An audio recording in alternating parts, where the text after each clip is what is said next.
Okay, on page 67 in your lab manual, there's a spirogram that has different lung volumes that you'll need to know for the final exam. And the spirogram has on the y-axis some milliliters that represent the amount of air that's in each one of these lung volumes. And remember, these are averages for males, and so if you're going to do a female average, you would have to multiply the male average by 0.75, okay, and that'll get you 25% less. So we're going to use the male averages for this diagram, and what I wanted to show you guys is a box spirogram. So it's the exact same information that's in figure 1 on page 67, but it's just a different representation. And so you can do a box spirogram by doing a box and then giving it 4 columns. The first column is going to be for our total lung capacity, and so we would have a whole value there of 5,700 milliliters. And we know that the residual volume, so RV for residual volume, and the vital capacity, if we add these two together, it'll equal that 5,700 milliliters. So it'll equal our total lung capacity. Then for these two columns, we want to do a line about in the middle.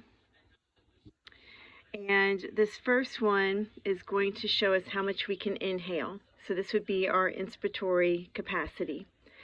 And then this would be how much air we can use and hold in our lungs, our functional residual capacity.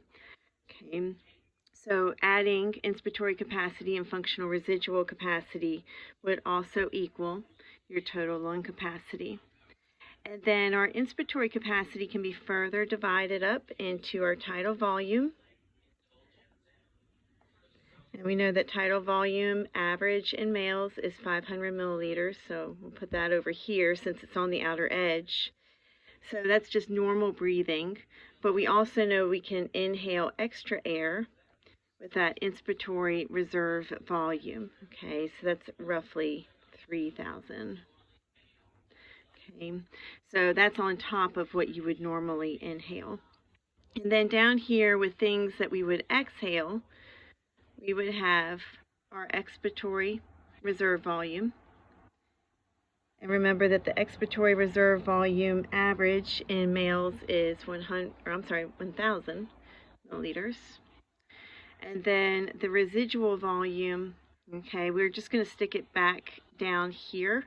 We know that it's 1,200 average in males.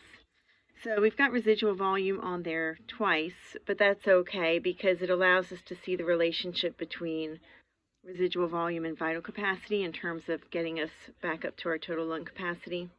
But we can also see residual volume plus our expiratory reserve volume is going to give us that functional residual capacity. So that's how you do that box spirogram, and it makes calculations for lung volumes a lot easier.